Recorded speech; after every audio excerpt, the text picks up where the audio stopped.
Halo teman-teman, bertemu lagi di channel Guru BK Konselor. Teman-teman, di video kali ini saya akan menyampaikan informasi tentang kisi-kisi seleksi program pendidikan profesi guru dalam jabatan tahun 2022 ini.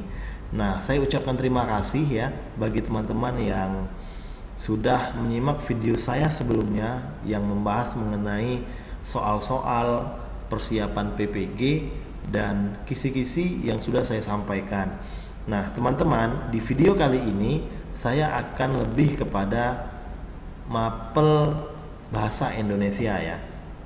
Jadi teman-teman yang saat ini sudah terdaftar yang sedang mempersiapkan diri untuk ujian PPG ya, mapel bahasa Indonesia, berikut saya sampaikan kisi-kisinya.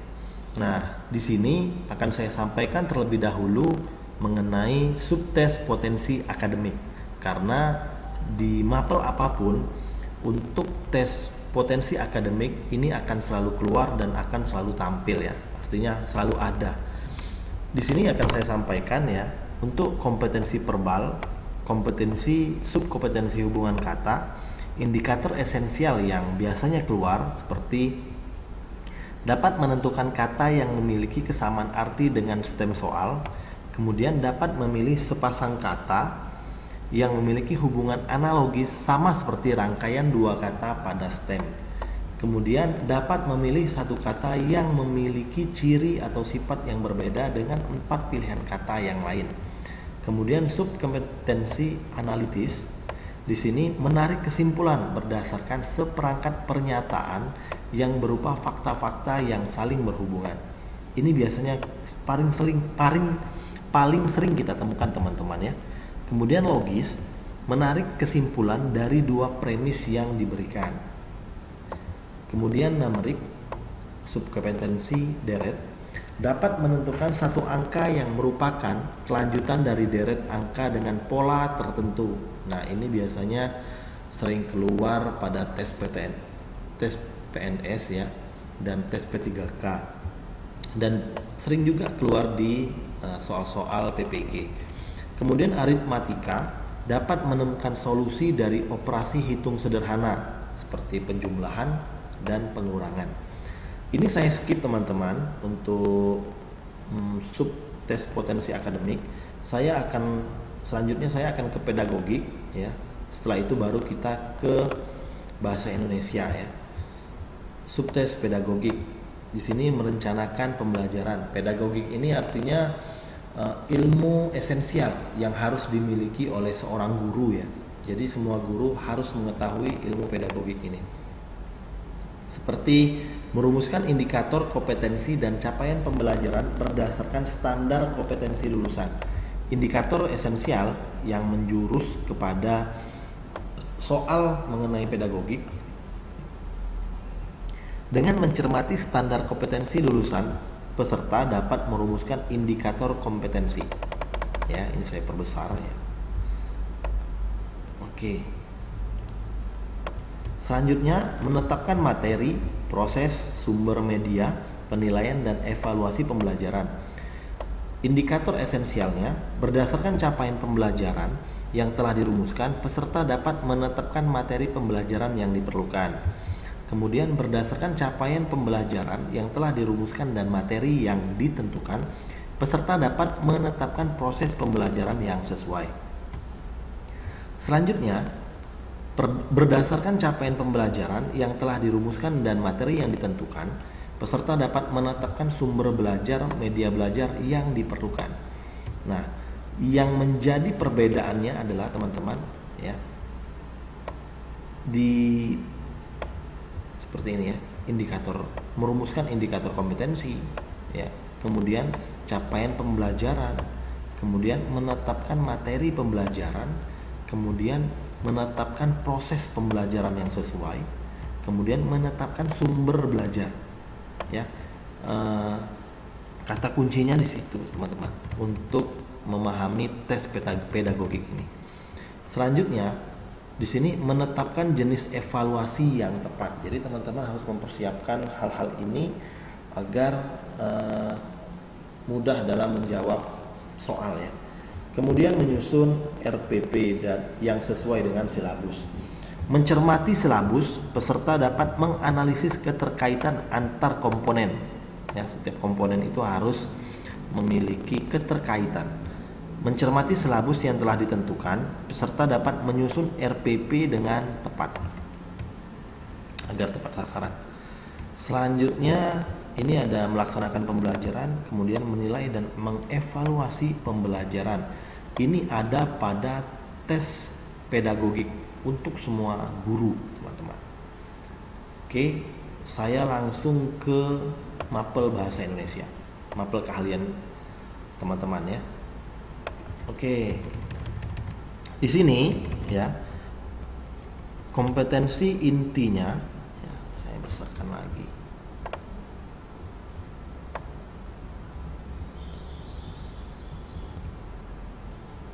Udah maksimal ya. Oke, menguasai materi, struktur, konsep, dan pola pikir keilmuan yang mendukung mata pelajaran yang diampu. Kompetensi mapelnya memahami konsep, teori, dan materi berbagai aliran linguistik yang terkait dengan pengembangan materi pembelajaran bahasa. Untuk KI dan mapel keahlian ini tidak ada perbedaan, teman-teman. Namun yang memiliki spesifik untuk menuju ke soal itu kepada indikator esensial yang menjurus kepada prediksi soal yang akan keluar, seperti mengidentifikasi teori linguistik deskriptif yang terkait dengan pengembangan materi kelas kata bahasa Indonesia dengan tepat. Oke, selanjutnya ya, ini masih dengan yang sama ya, dengan KI yang sama, kemudian kompetensi keahlian yang sama, namun indikator esensialnya berbeda. Mengidentifikasi materi pembelajaran fonologi bahasa Indonesia berdasarkan aliran struktur dengan tepat. Pembelajaran fonologi bahasa Indonesia. Ini merupakan kata kunci ya. Selanjutnya kita langsung ke indikator esensialnya. Mengidentifikasi materi pembelajaran sintaksis bahasa Indonesia berdasarkan aliran fungsional dengan tepat. Selanjutnya, mengidentifikasi materi pembelajaran sintaksis. Ya, ini sintaksis berarti teman-teman bisa memberikan perhatian khusus mengenai mapel keahlian bahasa Indonesia ini pada indikator esensial ya. Kemudian di sini materi pembelajaran sintaks ya bahasa Indonesia, kemudian materi pembelajaran morfologi bahasa Indonesia, kemudian materi pembelajaran morfologi bahasa Indonesia berdasarkan aliran fungsional. Berbeda, kalau di sini aliran struktural, di sini fungsional, teman-teman. Kemudian mengidentifikasi materi pembelajaran morfologi berdasarkan aliran deskriptif. Kemudian pembelajaran sintaksis bahasa Indonesia berdasarkan aliran deskriptif dengan tepat. Ya. Selanjutnya, mengidentifikasi materi pembelajaran fonologi bahasa Indonesia berdasarkan aliran deskriptif dengan tepat. Mengidentifikasi materi pembelajaran kelas kata bahasa Indonesia berdasarkan aliran fungsional dengan tepat. Selanjutnya, mengidentifikasi konsep pemerolehan bahasa fonologi. Oke, di sini ya teman-teman harus fokus pada indikator esensial yang menjurus kepada soal yang kemungkinan besar akan keluar. Kemudian kita ke nomor 12 ya. Teman-teman jangan khawatir, file ini akan saya lampirkan di deskripsi video ini. Jadi teman-teman bisa mendownload dan bisa mempelajari dengan lengkap ya teman-teman ya. Dengan lengkap agar teman-teman mempelajari materi sesuai dengan indikator esensial yang sudah saya sampaikan ini. Selanjutnya, mengidentifikasi konsep pemerolehan bahasa sintak ya. Kemudian mengidentifikasi konsep pemerolehan bahasa semantik. Oke.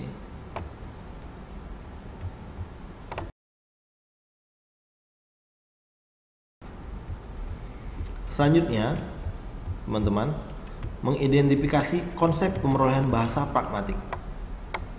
membedakan perolehan dan pembelajaran bahasa, ya. Membedakan perolehan dan pembelajaran bahasa. Ini masih sama teman-teman ya, masih sama. Namun yang membedakan itu, ya, membedakan itu adalah pada nomor 17 menentukan tahap perolehan bahasa anak. Oke, coba kita ke KI yang berbeda. Ini kan semuanya sama teman-teman ya, sampai dengan 20, 30 ini masih sama. Oke, kita mencari KI ataupun kompetensi keahlian yang berbeda. Nah, di sini selesainya di nomor 17. Di nomor 18 ini teman-teman sudah mulai berbeda ya. Memahami hakikat bahasa dan pemerolehan bahasa.